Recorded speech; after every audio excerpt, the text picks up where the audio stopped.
This is The Real Hustle, the programme which gives you the lowdown on the most common scams being run by con artists in Britain today. Our hustlers, Alex, Jess and Paul, have been travelling the UK to demonstrate the cons for our concealed cameras. And if you watch closely, you'll learn how never to get fooled again. In this episode, we'll see how a broken vase isn't what it seems, how a courier can ring up a high bill, how a fruit machine isn't always a fair bet, and how one parking ticket can lead to another.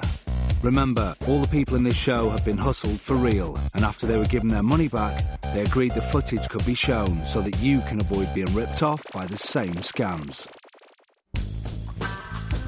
Jess has hit the streets. She looks innocent enough, but what this guy's about to learn is once you've collided with this lady, you've walked straight into the trap of the Melon Drop. Why did you just come up from behind me just like that? The idea of this con is to engineer an accident and convince the mark that it's their fault. Hustlers are always looking for a new angle, and when they found out that Japanese people were paying more than £40 for melons in Japan, they'd go to the local supermarket, buy a melon, and then bump into Japanese tourists on the street, dropping the £1 melon and claiming that it cost them upwards of £40. Nowadays, the melon drop can be done using any old object, just as long as the hustler can convince the sucker that it's actually valuable. The prop that we use is a box with some wrapping paper over it, and what we've done is we convince the sucker that this is actually what's in the box, but once it's broken, this is all they can hear. So actually, it was broken at the very start. We just put shattered glass in there. You are applying for people's decency. The key element of this is also embarrassment. You're appealing to people to do the right thing. Jess has positioned herself outside an expensive department store in an upmarket part of town. Our hidden cameras watch on as she scouts for her victims. Tucked under her arm is her accomplice in this scam, the box of broken glass. For this scam to really work, Jess needs to target respectable-looking male marks who she can really work her act on. Watch as she makes her first hit. Here comes the bump. Oh! Oh my God! As planned, Jess drops her prop to the floor. Now all she needs to do is convince the mark that they are responsible for knocking it out of her hands. Oh my God! Sorry. Oh, please don't be broke. You've just broken my vase. The mark can immediately hear the damage. This is the first convincer. Oh my... Sorry. Why did you just come up from behind me just like that? You just stopped. Yeah, but what, am I not allowed to stop anymore? Jess's first key tactic is to create a big scene to make the mark feel embarrassed and uncomfortable. Let's see how she does with mark number 2.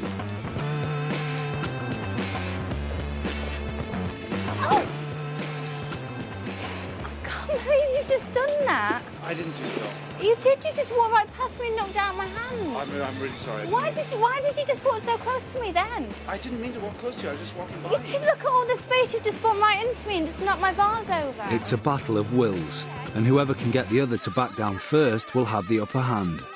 I'm really sorry. Maybe you can take it back and I exchange can't take it back, it's broken, can you not hear it? Jess's aim is to get them to say they're sorry. Or take it back and say someone knocked into me, can I please have a refund? I don't think they've so. got insurance. This mark's putting up a good fight. Can Jess talk him round? Not now, because it's broken. It wasn't my intention to break it, it was just an accident. Yeah, it wasn't my intention to stand here and break it either. Now let's see how she does with our last mark. Ow! What did you just do that for? You just came out of nowhere. Ow! I can't believe you've just done that. Look, I feel really bad. Yeah, but I'm sorry, Oh my... miles away. I'm really I can't believe it. All the marks have apologised. 1 point to Jess. Now they have essentially admitted responsibility. Jess has got the green light. She reveals to the marks that the vase is a special gift she's bought for her mum.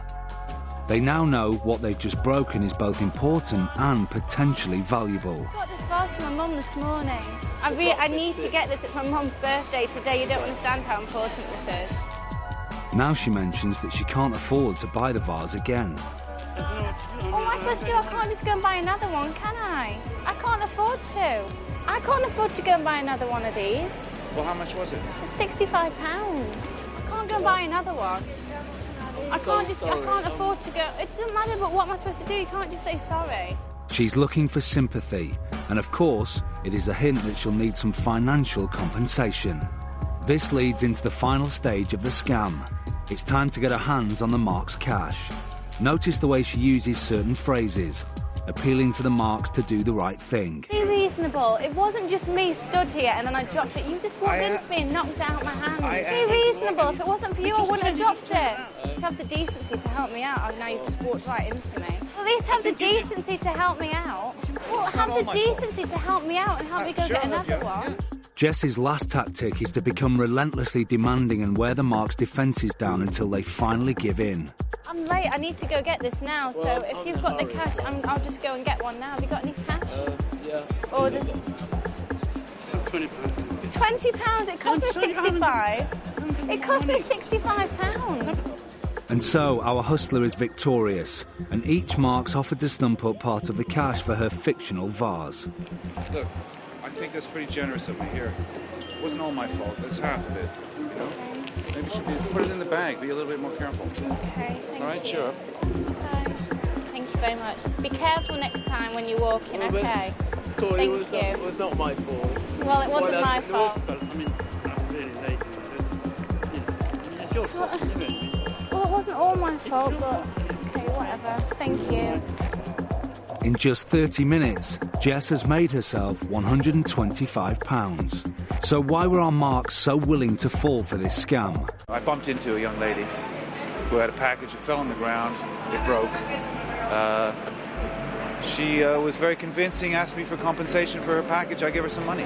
Walking down the street here, going for some lunch, and suddenly this woman just turned, and this box just fell on the floor, and she says there was a vase in there and broke, and I don't know. I just thought, give her some money for it to go and buy another one.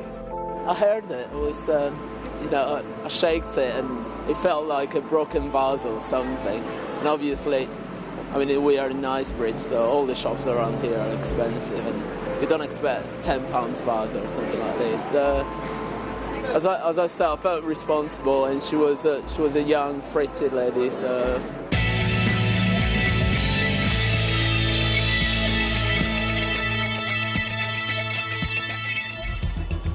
Some would say fruit machines are just another form of hustle, because like every good hustle, they sucker you in with the promise of getting something for nothing. We all know that playing a fruit machine is a gamble, but Alex, Jess and Paul are going to reveal a few things you might not know about your real chances of winning. There's about 250,000 fruit machines in this country. There's a good reason for that. The machines cost a lot to buy, but the profit returns for the owners are ginormous. They used to call these the one-armed bandits, and that's probably because they were really good at robbing you of your money, but it's perfectly legal, although the amount of money that they decide to take is entirely determined by the operator of the machine. The machines can be set by their owners to pay out a fixed percentage of what the gambler puts in. In the UK, the minimum percentage they can legally pay back is 70%. So that means for every £10 inserted, the gambler will only win back an average of £7 in prizes. Less than 70%, you could call it almost an organised form of hustling. So they're just putting it in a corner and waiting for you to fall for it. You can get chips like this over the internet. Arcade owners can get hold of these and insert them into the machines. I'll show you exactly where they go. You see where it says percentage key over here?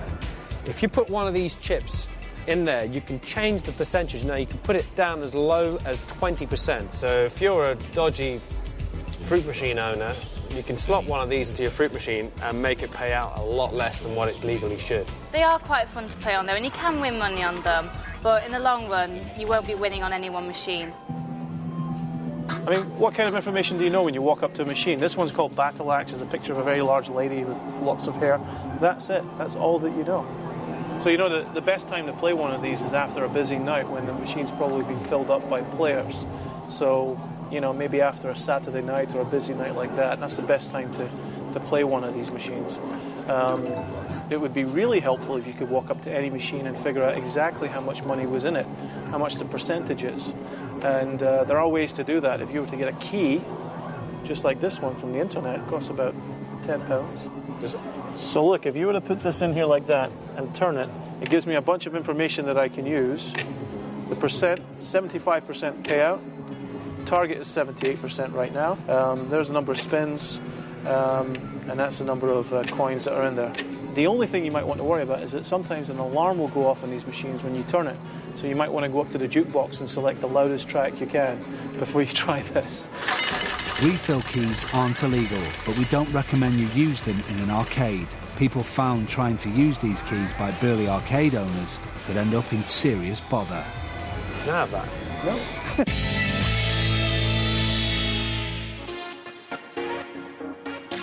Premium rate numbers are big business in the UK, and although most phone lines are completely legitimate, many others are run by con artists to deceive the unsuspecting public and make some quick cash.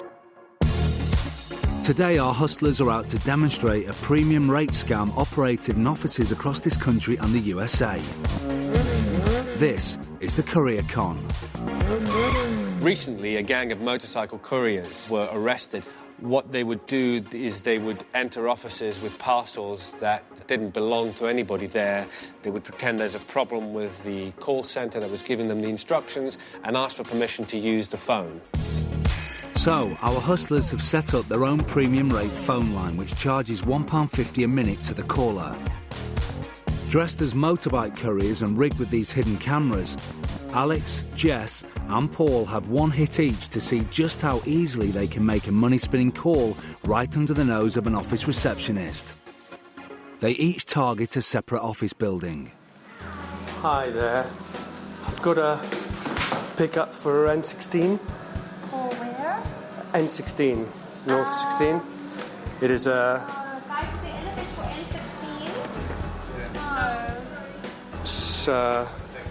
sorry, one sec. Dispatch?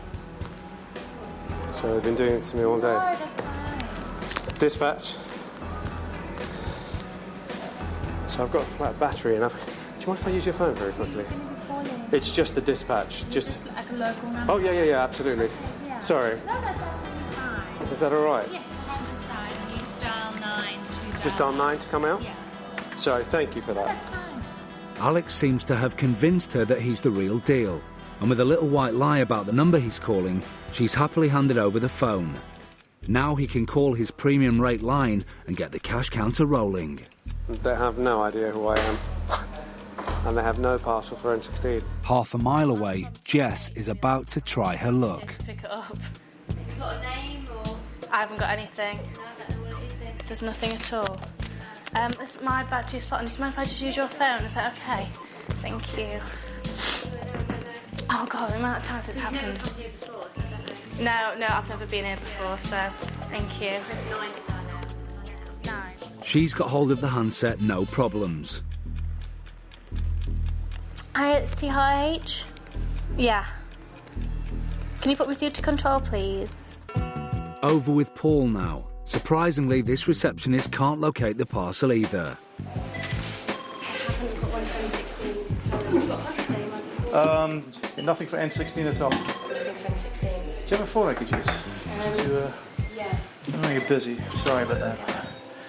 Right. Try to get through. He's got hold of the phone, and he's off too. Thank you. Now, the secret to this scam is to stay on the line for as long as they possibly can without blowing their cover. But will our receptionist go for it, or will they smell a rat? I'm going to have to hurry you up because I get internal calls through that phone. Oh, sorry. Paul's receptionist is challenging him. You've got to get them to give you a call back, perhaps. Maybe I will, yeah. Let's Do you not have get them like back. an intercom, where you... Yeah, this thing's completely useless inside a building, unfortunately. But he brushes off her questions and retains his staying power on the phone. Alex's technique is to charm the receptionist. Very nice offices. What do you guys do here? Sorry. What very nice offices. What do you... It's architectural practice and interior design. Oh, wow. No wonder you don't look like nice. Nicest office I've been to all day. He continually apologises for being on the phone. Sorry. She says it's fine, which is actually buying him more time. Jess is still putting in a great performance. Oh, you're kidding, really? Because I've got another package to pick up, so... She's utterly convincing that she's got someone on the other end of the phone. Because it was the same problem that happened last time as well, with the computer, so I had to speak to Caroline, she just sorted it out for me. Our hustlers are literally making money for nothing, and the marks have no idea that the person in front of them's racking up a huge phone bill and pocketing the profit. So, why are these marks so ready to believe our hustlers? It's simply a case of social conditioning. Our hustlers look like genuine couriers in a recognisable situation. So why would the marks question something so apparently normal?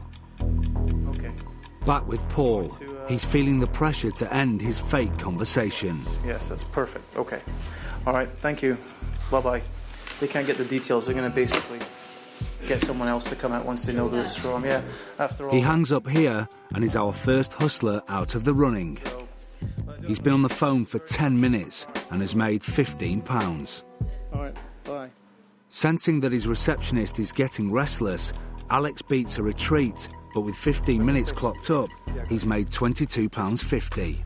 Thank you for that. I do apologise. I hope you managed to find... Thank you very much. Thanks again, and sorry to bother you. No, that's absolutely fine. All right.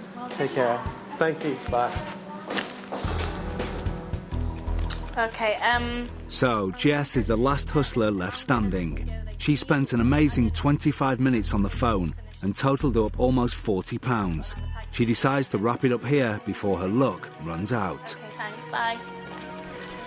I'm going to have to go, someone else is going to have to come. Sorry about that anyway, but cheers. So, between them, they've made 50 minutes of calls and racked up a phone bill of £75. So, what did our victims think when we revealed the scam? I think quite a lot of people would fall for the same kind of scam. Obviously, to me, he seemed a completely genuine courier. And, you know, obviously I won't do that again, but I did, and so you learn by our mistakes. What I would obviously do differently is if a stranger came into the office, someone that I'd never seen before or really didn't know, I would, and they asked to use the phone, I would actually take the number down that they would like to dial, and I would dial it for them. There's a lot of legitimate business in the premium vape industry, but of course there's also an element of criminality, and they're exploiting people's gullibility, really, about the fact that their telephone handset is almost an extension of their credit card, that every time you make a call, you're spending money.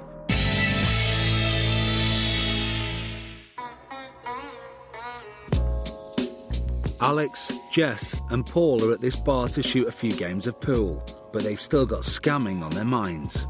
They're here to hustle some quick cash out of the local punters with a pool proposition bet. A proposition bet, everybody knows a proposition bet. It's basically when you say, I bet you I can do something. Will you bet against me that I can or cannot do this? Now, bearing in mind, you're usually talking about something that sounds quite impossible to do. So most people will tell you, well, there's no way that can be done. But if you turn to them and say, yes, there is a way that can be done, by this time, they're so curious just to see how this is going to work that usually they'll just pay a £5 just to see what happens. Alex has found someone who's up for a challenge. What I propose to do is with one shot, taking one shot, put the one ball into the corner pocket and the 8 ball into the corner pocket, but the one ball goes in first. So the middle ball sinks first, then followed by the 8. One shot. The shot Alex is proposing sounds impossible. How can he put this yellow ball into this pocket before the black ball in just one shot? Unsurprisingly, the mark takes the bet. But how is Alex going to pull it off? Have you got any ideas? Because I'm willing to let you go have a try. I have no clue. Yeah? In all honesty, no clue. All right. I'll show you. Hold the cue. Alex didn't say he'd do this shot unaided. He places a triangle between the two balls and rests the yellow ball on a cube of chalk. Now he's ready to take the shot.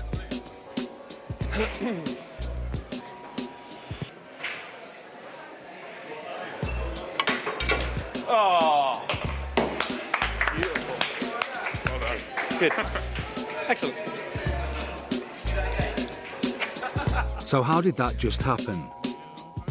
Alex hit the cue ball at the yellow ball. Because it's raised up on the chalk and resting against the triangle, the strike caused the yellow ball to jump up over the triangle and land in the pocket. Meanwhile, the triangle gently knocks the black ball into the corner pocket. Our mark must have thought he was onto a winner, but it's Alex who's made himself a quick and easy tenner.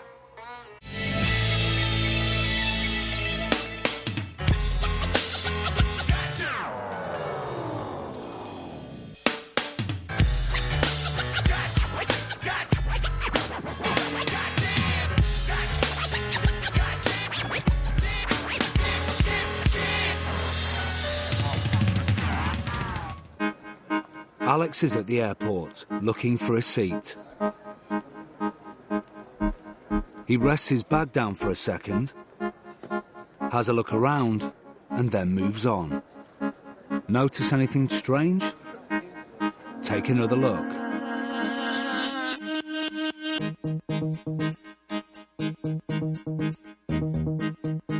You've just witnessed the booster bag scam. The booster bag is almost like the comedy item of pickpockets because it's unbelievable when you see it. It looks like it's out of a James Bond movie, and yet it's incredibly effective. All the booster bag is a large bag that has got a false bottom, and all it does is it gets dropped on top of a slightly smaller bag. There's nothing to see because the larger bag is covering it, and unless the mark has noticed that the bag is gone, you're just walking down the street with a rather large bag. The key to the scam is the way the bag is rigged. It's hollow and contains a spring-loaded grabbing device which can hold on to any smaller bag it's placed over. Alex has spotted the perfect hit.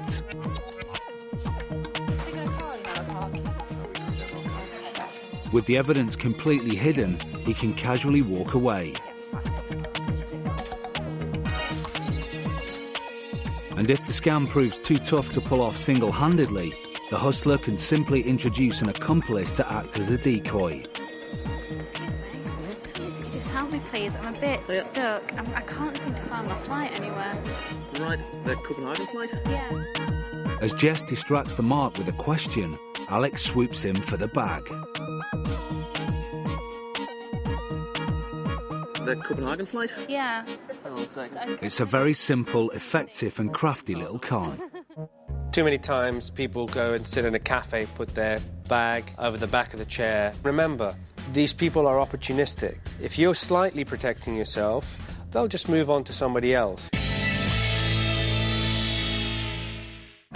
Our hustler's next scam is at this local car park.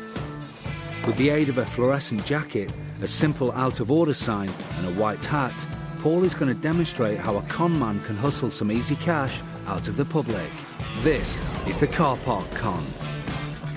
If the hustlers target the right area, they can make a very good sum of money in a very short period of time. People are in a rush, they need to park their cars, they don't really want to be worrying about what's going on, so they see the sign, it's out of order, they hand over their cash. Now, it's a couple of pounds at a time, but if you have 20, 30 cars that are going to go and park, you can raise a pretty good sum of money. So, Paul is posing as a car park attendant and has stationed himself by a perfectly functioning ticket machine that is labelled with an out-of-order sign.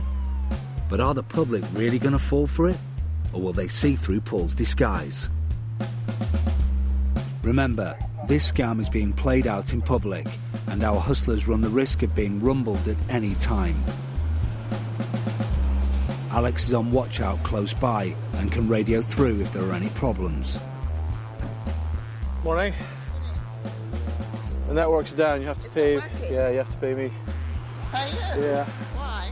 She seemed a bit suspicious, but Paul plays it cool. Unless you want a ticket. Yeah, but How long do you want? How long do you want? Up to 3 hours. Up to 3 hours, that'll be £5, please. You can give me a ticket, are you? There you go. Just put this in your car, make sure people can see it. Put it in the front. She's just bought a worthless piece of paper, believing it's a valid ticket. And look at the receipt Paul's given her. It's just a page from a standard receipt book stamped with the word paid. Paul's just made his first £5, and if he can keep this up, he stands to make a good sum. Like that. There you go. Thank you. She buys a ticket from Paul and leaves. Hit number 1's a success. Now for hit number 2. Hold on a second. I wouldn't do that. Yeah? Yeah. Sure. The mark tries to test the machine. Perhaps he doesn't believe our hustler. To divert the mark, Paul radios Alex on his walkie-talkie. No, still out of order. Okay, all right. We need pound, please. It does just the trick. A bit of official sounding chat and the mark backs off. Yeah, 2 o'clock. That's loads of time. All right. Secure. Thank you very much. How long do you need? Hit number 3 and Paul's on a roll. She isn't asking any questions. How long do you need? And the marks just keep coming, buying the fake parking tickets without a second thought. They're going to be out giving out tickets all day today. It's ridiculous. There you go. Thank you very much. £2. It won't be 3 hours.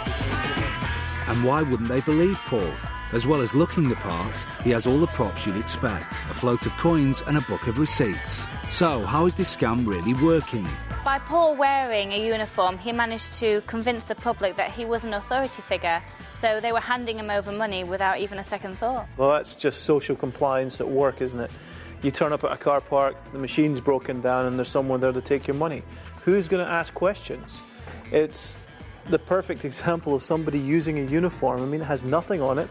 It has no badges. I have an ID that basically I just made on my computer. And I have a receipt book that doesn't say anything except I've stamped the word paid on some of the tickets. Back at the car park, and in just 1 hour, Paul's made 50 hits. He may have only taken a few pounds off each mark, but it's added up to a hefty total of over £100. The whole network is out. So you can pay me, I'll give you a ticket. This is a particularly cold-blooded scam, as the marks stand to lose out even further. The penalty for parking without a valid ticket in this car park is a fine of £100. In fact, we returned a few hours later and found that for this poor guy, that's exactly what happened. I think it's horrible. How could you do that? How could you take money off of innocent people? It's an exploitation and they need to be stopped.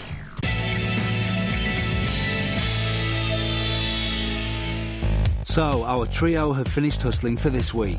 They've taken cash compensation for a box of broken glass, rung up a big premium rate bill whilst posing as motorbike couriers, and duped the public into parting with their pennies for a completely fake parking ticket. Don't worry though, all the members of the public they scammed got their money back. Just remember the rule of the real hustle. If it sounds too good to be true, it probably is. From evil scammers to men in pyjamas, as Chris Credelli meets more deadly men in PJs, Kick-Ass Miracles is next.